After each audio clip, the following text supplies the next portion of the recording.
Alright, in this video I'm going to winterize my pool. I did do this myself last year following the same method. Nothing broke, so I figured I'd make a video on it this year. You can see the water level is above the return jets. And one thing I did but isn't in this video is I spent about a week messing around with the pool chemical levels. So this is a chlorinated pool, and I'm in an area where the pool is going to freeze. So one thing you should note if you're not aware of this already is you do want to leave quite a bit of the water in your pool so that you don't get frost heave and have the walls of your pool get pushed in by frost. So if you drain all the water out, you do run a risk of that happening, depending on where you are, the nature of your pool and stuff. So first thing I'm going to do is actually backwash my filter and clean it. I'm going to do the backwash a couple of times, but obviously I'm not going to show that. It's not really a backwashing video, but I just want to have it so the sand is clean and I don't have a bunch of algae sitting in the filter over the winter. And like I said, I've been running it for the week and I've been trying to clean the water and do a lot of scrubbing on the side, so it's coming out pretty green. Anyway, I am going to backwash it 2 or 3 times before just turning it to waste setting and actually just kicking the water out onto my yard. It took about an hour of draining off some of the water, and you can see that it's now just below the return jets, so maybe an inch, give or take, below the return jets. So I'll turn off the pump, and that's pretty much the last time it'll run for the rest of the year, and I'll turn the filter onto winterize setting. And then while I'm here, I will remove the drain plug for the filter, because if you leave the water in this thing over the winter, once again the water will expand and it could cause your filter to crack. So there's the cap for the filter, and I'll remove the 2 plugs for the pump as well.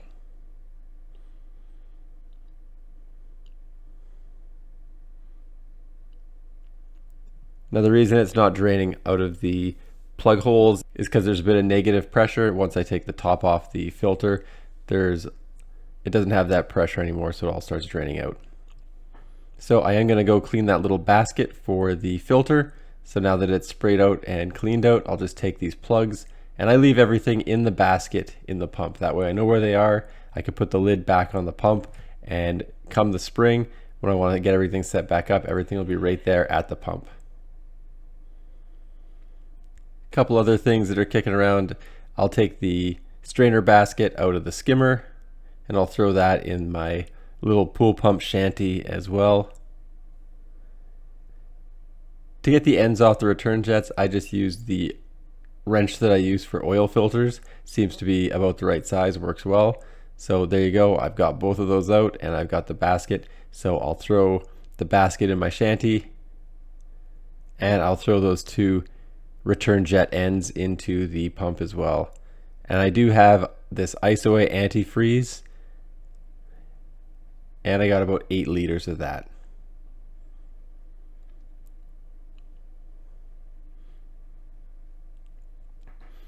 Now earlier in the spring I installed these quick connects on all the pool pump fittings, so now it's going to really pay dividends.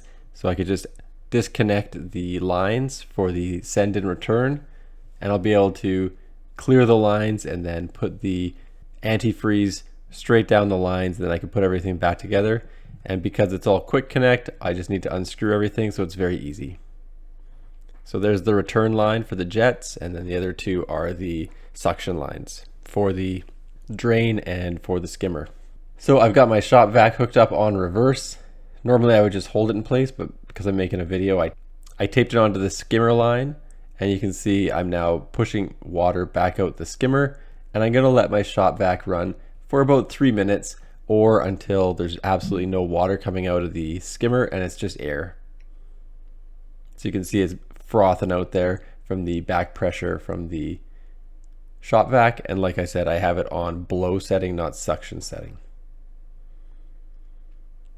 Now I'm going to do the exact same thing, and I'm going to set the shop vac up on the return jets for the pool, and it's going to start pushing water back out through the return jets, because obviously once again the shop vac is on blow mode, so I'm just blowing out these jets and pushing all the water that was in the jets out of the jets.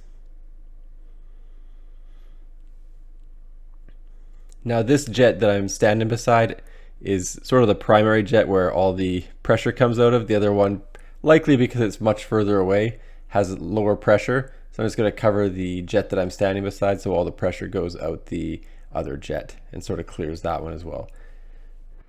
And I leave the shot back on again for about 3 minutes and clear that jet out.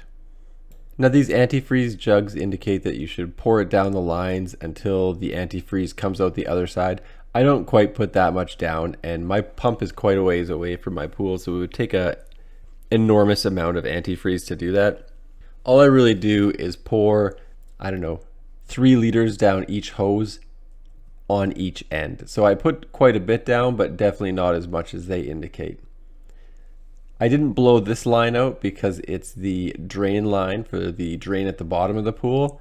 And essentially that water, no matter what I do, is gonna sort of equalize to whatever the level of the pool is. So I do put antifreeze down there so that I don't get a freezing effect in the line, and hopefully that keeps that one from freezing. It worked last year, so it should be fine. And then I do put the antifreeze down the return line at the filter as well.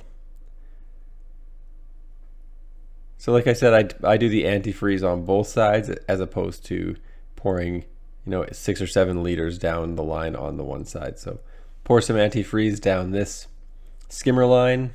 And to keep the water out, I've just put a ton of Teflon tape on one of these plugs, and I'll install it into the hole.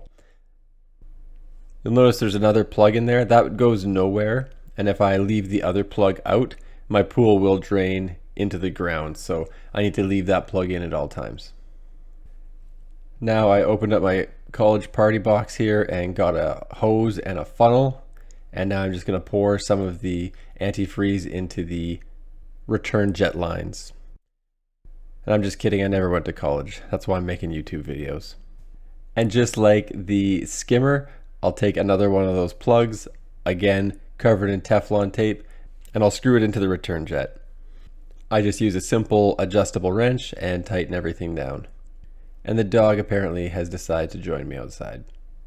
Now if the pool gets some water in it or the water level raises, that plug will keep it from having water start pour down the lines.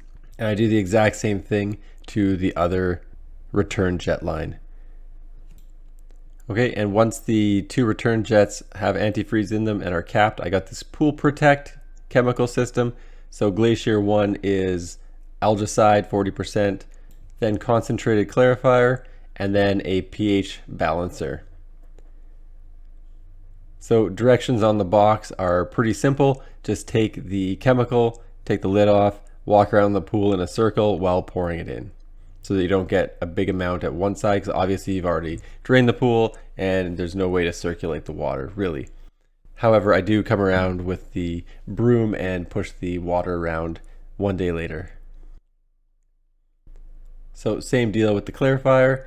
Take the lid off, walk around the pool while pouring it in. And then the last chemical to add is the pH balancer. So this is not a liquid, but rather it's a powder, so you gotta shake it into the pool, and again, walking around in circles, nothing too fancy. So I did have to go get a new styrofoam skimmer plug. It comes with 2 little foamy squares that go into your skimmer. And what those do is prevent your skimmer from cracking if you get water in there. Basically, the water will expand, but it'll crush those foam blocks rather than expand outwards and crack your skimmer.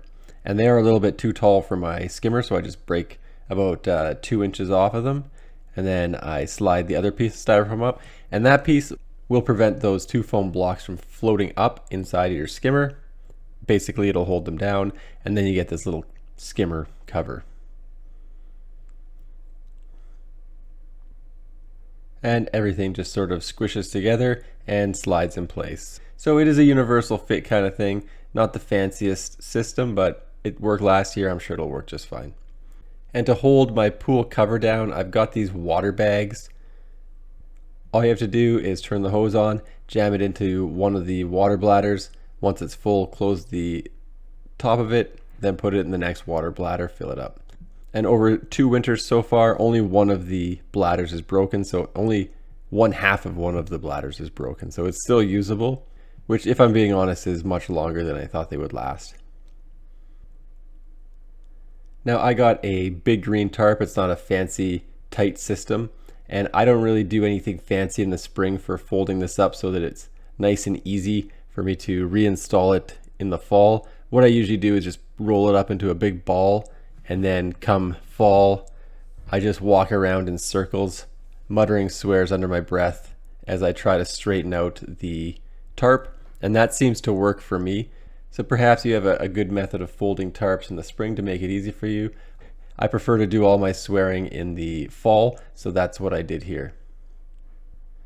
Overall, pretty easy, although a little bit time consuming. Obviously I got it in fast motion, and then once the tarp's in place, just take the water bags, slam them on top of the tarp. And one thing I do is, generally speaking, I try to put the ends of the water bags on top of the previous water bag, and that keeps the ends up so that the water bladders don't leak out. Not much of a pro tip there, but at least something to think about. And one thing that I've learned from my first year of owning the pool is not to have the tarp too tight, because once you get snow on it, it starts pulling the tarp in a little bit, pushing it down, and it will pull those water bags and stuff into the pool if your tarp is too tight, or if the water bags are too close to the edge. So I say back up the water bags a little bit and leave the tarp a little bit loose, if this is the type of tarp system that you have. And these water bags are about 10 feet long, and because I got 8, obviously the pool is about 80 feet around. And that's pretty much it. That's what it looks like when I'm done. And hopefully everything looks good in the spring. And really the last thing I'll point out is I did put all of the quick connects back together so that no rodents or anything try and weasel their way down the pipes, and no water gets in there if it rains or whatever. And I do go into the basement and turn the pump off at the breaker box. Anyway, thanks for checking out my video. Don't forget to like and subscribe.